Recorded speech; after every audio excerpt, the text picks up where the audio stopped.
You're listening to the 4-Phase Cycle Podcast with your hosts, Dr. Alex and Megan of ZESTY Ginger. If you're looking to naturally balance hormones and learn how to work with your body instead of against it, you've definitely come to the right place. As a duo of an integrative MD and a functional diagnostic nutrition practitioner and best friends, we use the 4 phases of the female cycle in combination with functional lab work and mindset practices to transform the lives of the women we work with. We also have a whole lot of fun along the way. If you're new around here, it's best to start with season 1 before jumping around and plan to roll up your sleeves.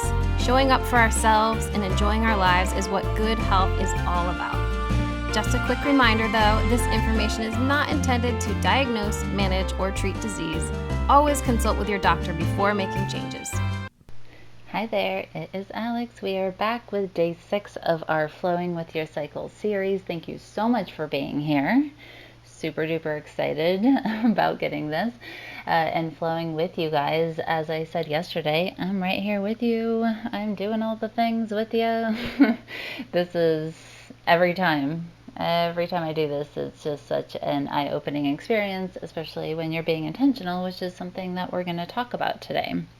So the last 2 days we've been talking about releasing, right? And so it's a little bit, you can see how it's an actual cycle even as it plays out over the month, right? Because there are things that we did in the beginning that really set the tone. And then there are things like release that happens, and you've done that exploration now. And then with that, that generally can start to give a different flavor to what we said the first couple days and the things that we thought about. Oftentimes, it's not that the overall goals change because, we want what we want and we are where we are. But with the added benefit of clearing out some space, whether that's mental space, physical space, or both, emotional, spiritual space, whatever it looks like for you, when we do that kind of stuff, a lot of times it's the murkiness of having extraneous, malaligned things, the presence of them in our lives, that decreases our clarity. So now we have a little bit of a different vantage point. And from a clearer vantage point, it's kind of the same thing. As you ask better questions, you get better answers. I will add to that of you ask better questions from a more clear, grounded, and insightful place, you get even better answers, right? So it starts to change the game a little bit or a lot depending on what's happening. I will say most of the time when you're in it, it all seems like it's all just small little things because you're day to day, like, still gotta wash your hands and, feed the kids and feed the dog, whatever it is that you're doing. Someone always needs feeding, right? Whether it's you or someone else. With that, then, you sometimes can lose sight of just how big a shift actually is until you have the benefit of the vantage point. And don't worry about doing that because it's already built into the cycle. There's times for review and looking back and making some determinations about how things went. So don't you worry about, having to remember that.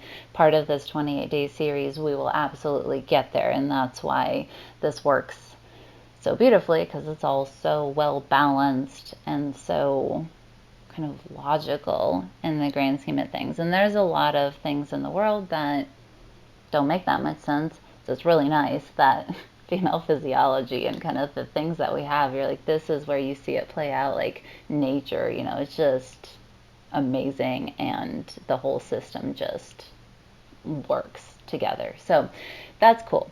Now with the release, hopefully you've been following along with the companion guide so that you were able to make some of these determinations and the action step that follows very concrete for yourself. Because as we talked about yesterday, there can be a lot of other emotions and experiences tied to the release of anything from our life.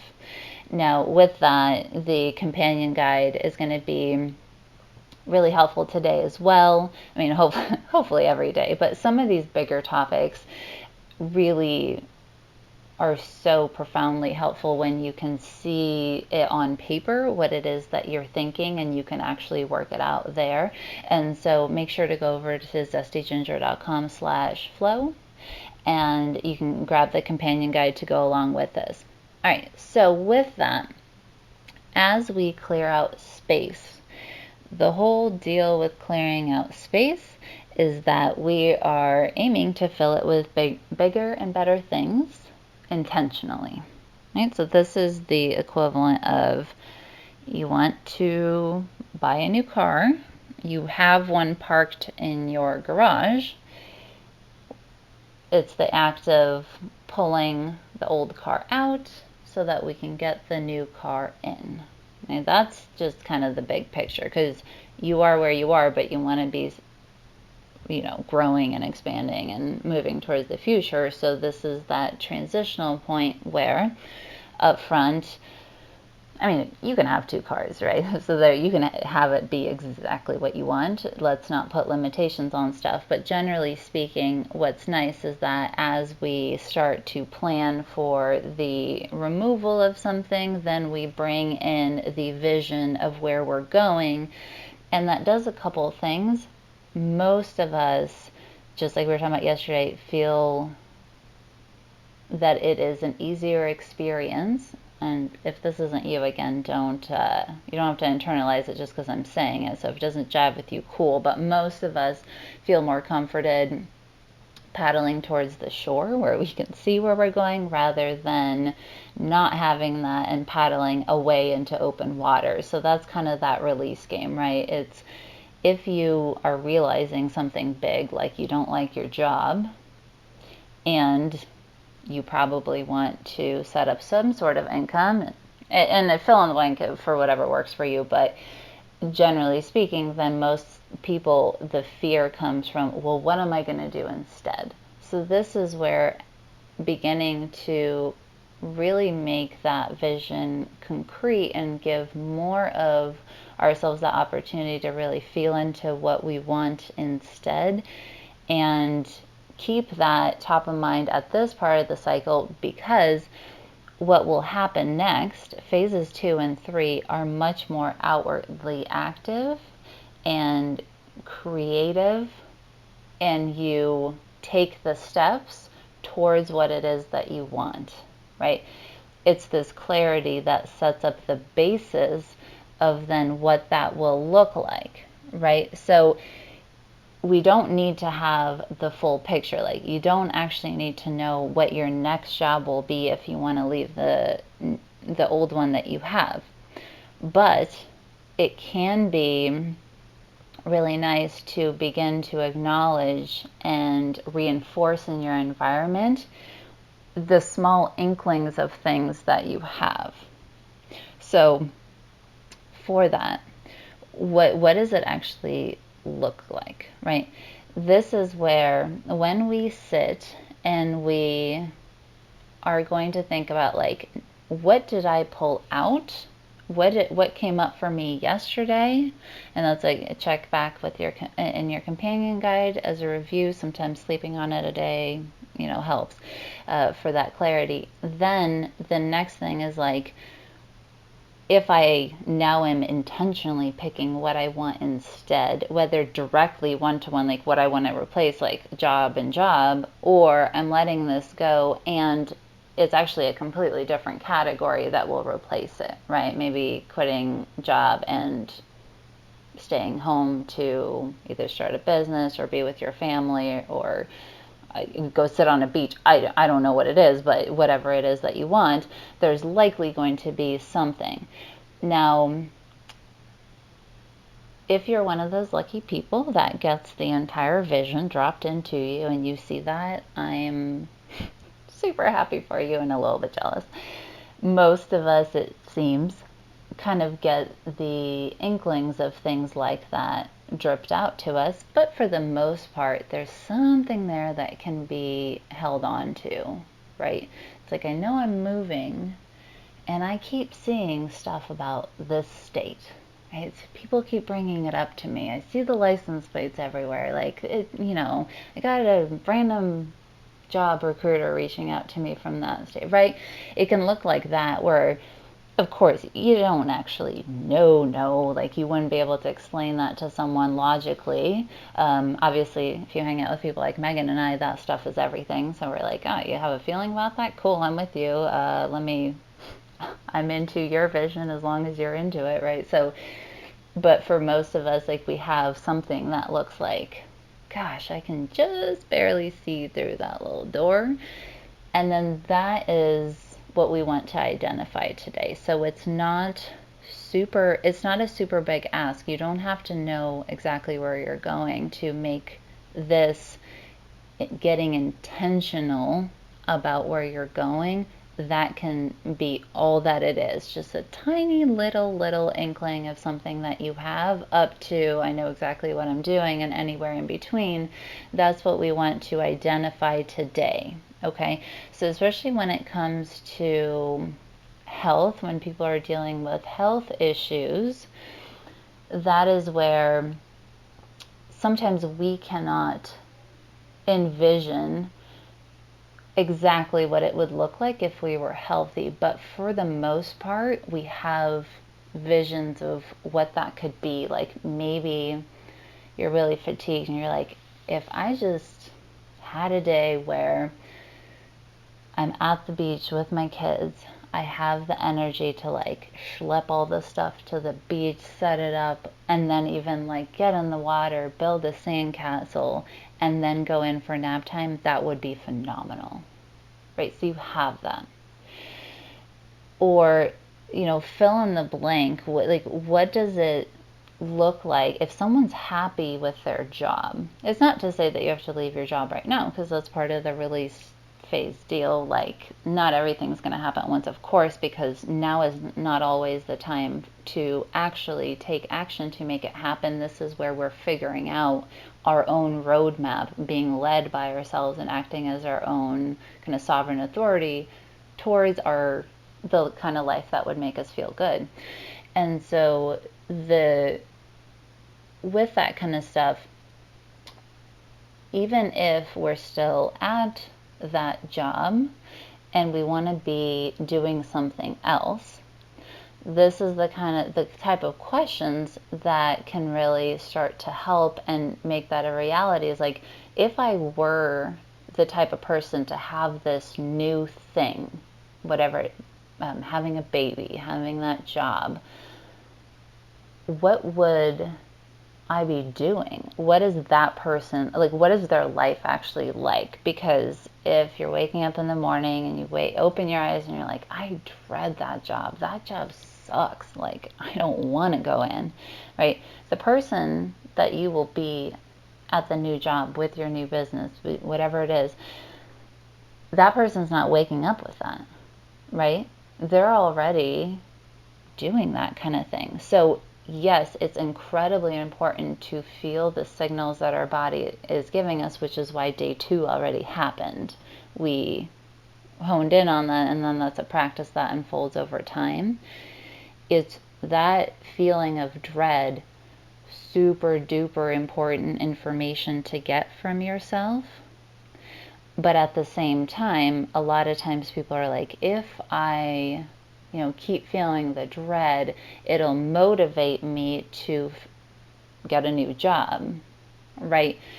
But the focusing on the problem of where you are and who you are when you're already living whatever it is that you actually want, they're two different things. That person is not waking up with dread. That person is waking up excited to do whatever they're going to do, right?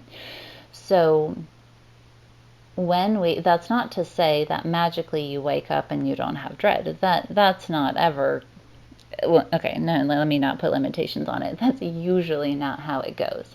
However, when we are then clear, what would I look like? Like, oh, I wake up and I'm actually excited. That means this whole time when I'm usually getting ready for work, what I could do is take a walk, meditate, and then start my day, because my day could start at 9 when I normally start at 7:30.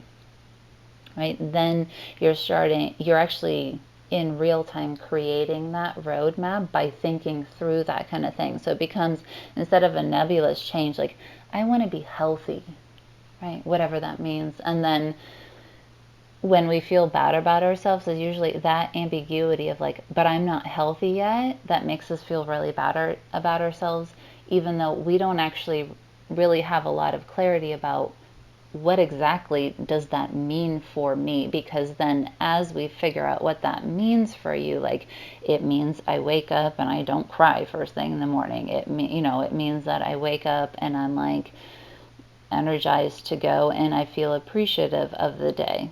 And it's important to step it up if you need to. So if we're super depressed, jumping out of bed, being really appreciative and joyful, sometimes too big of a leap. We can identify that as our goal and then still have intermediate things along the way, like, just waking up and being neutral is totally a great piece of clarity to have. Like, because then when you wake up and you're neutral, of course you still want to keep going, but then when you wake up and you're neutral, you're like, look at this is better, I'm making gains because I'm not waking up super depressed or super anxious. But if we wake up neutral and we're actually shooting for over the moon joy and appreciation and excitement, then of course that neutrality looks bad. We've fallen so far short of it.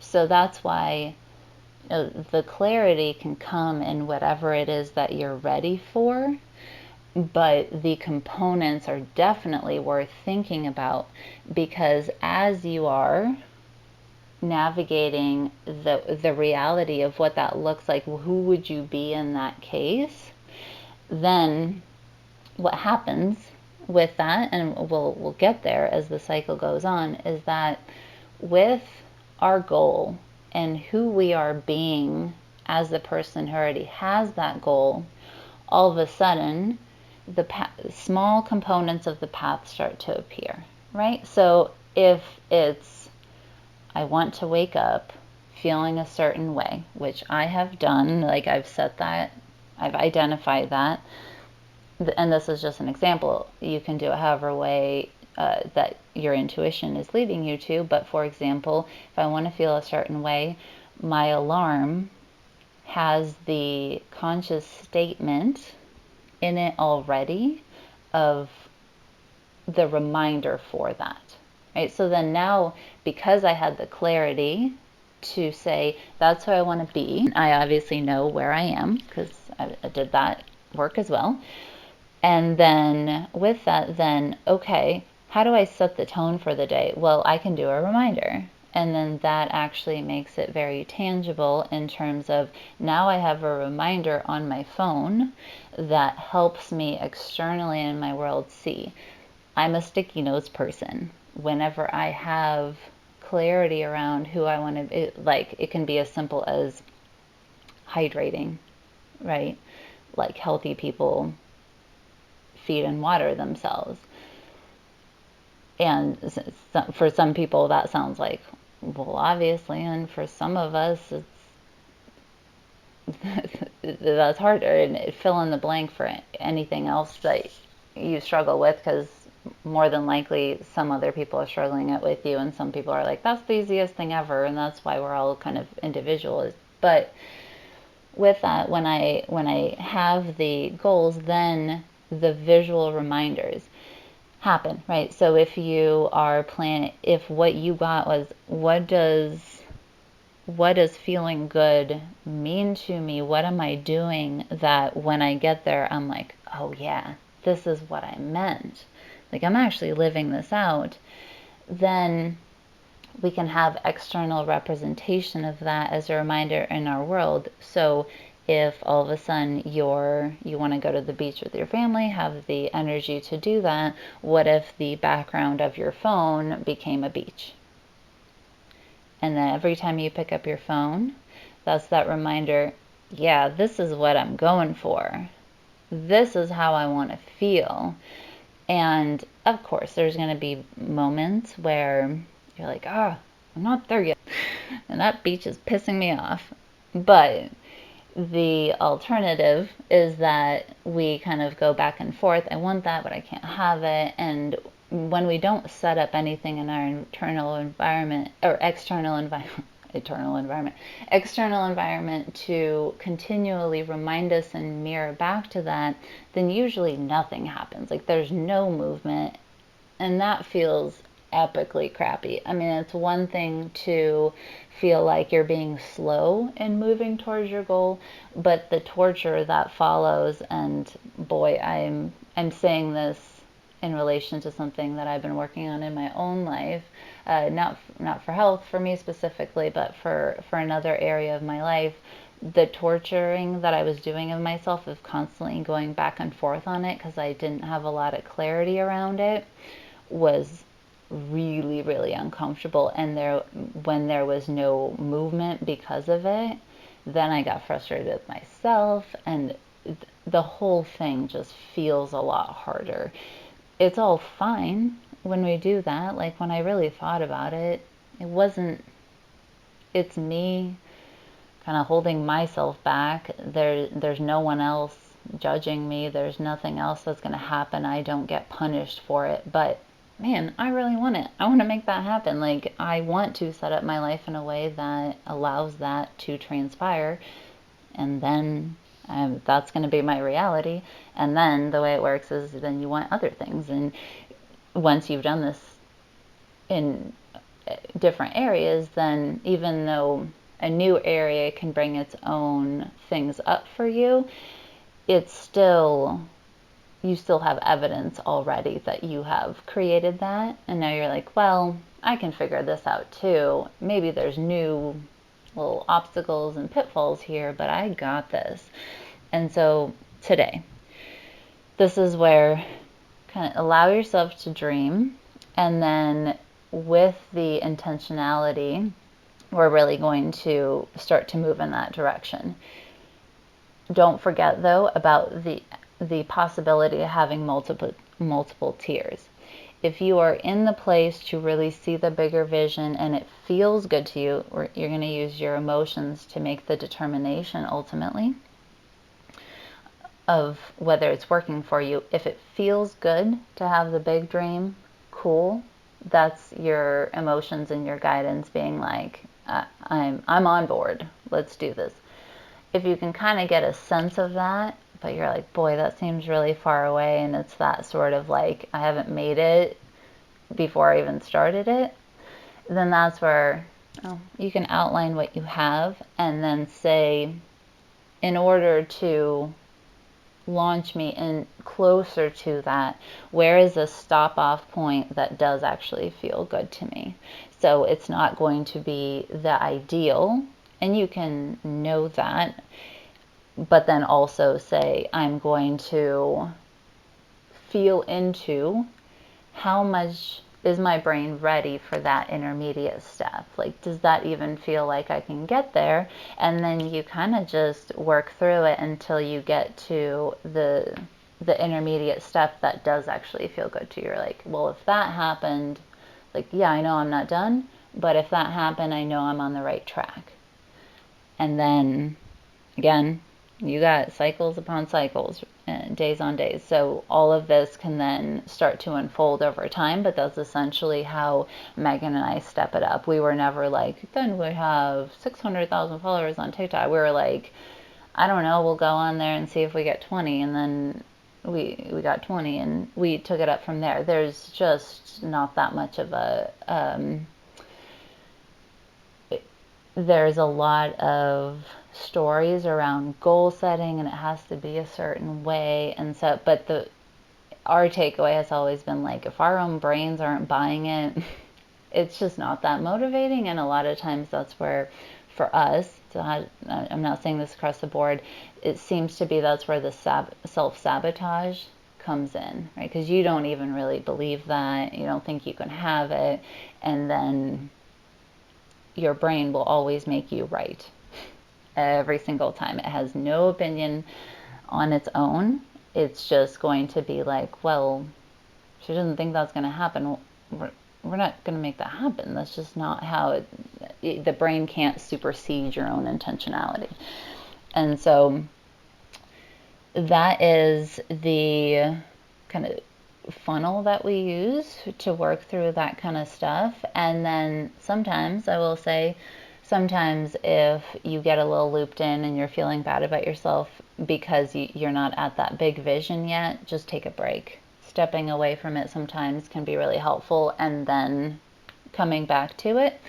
And then once you have done that sort of thinking, see if you can get the sense of one small way that you can begin to work it into your external world. Just like the examples that I used of the backdrop for or the wallpaper for your phone for something that you want, or some sort of external representation of where you're going somewhere in your environment. It can be in your car, it can be in your bathroom, it can be on your phone, it can be next to your bed. It does not matter. Somewhere where you will see it, something that you see that says, yeah, that's the good stuff, right? So you want to feel into something that feels good, and then have it be a reminder for your brain out in the world to, when you see it, it's like, yeah, reinforce the goodness of that. And then as you feel like you have the capacity to shoot for more and more, and your brain kind of relaxes and allows you to feel like it's a possibility to get there, then you upgrade the external things. And so Megan and I are constantly doing that in our own lives, where it's like my wallpaper changes, my mantras change. I'm moving along with myself, right? I'm allowing things to unfold and allowing myself to catch up with my own self. And that's really cool. It's a fun relationship to be in with yourself when you grow with yourself, like in real time. So lots of fun stuff to do today. So excited that you're here.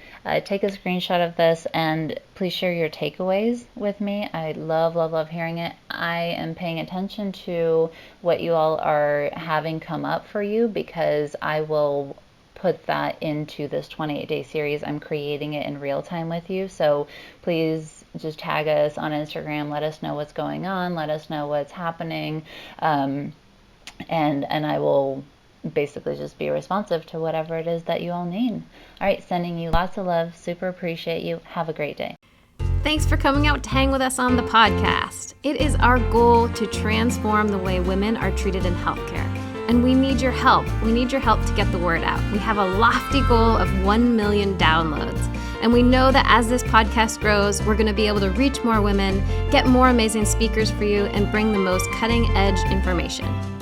If you found these podclasses helpful, please take a moment to text 5 women you know the link to the series.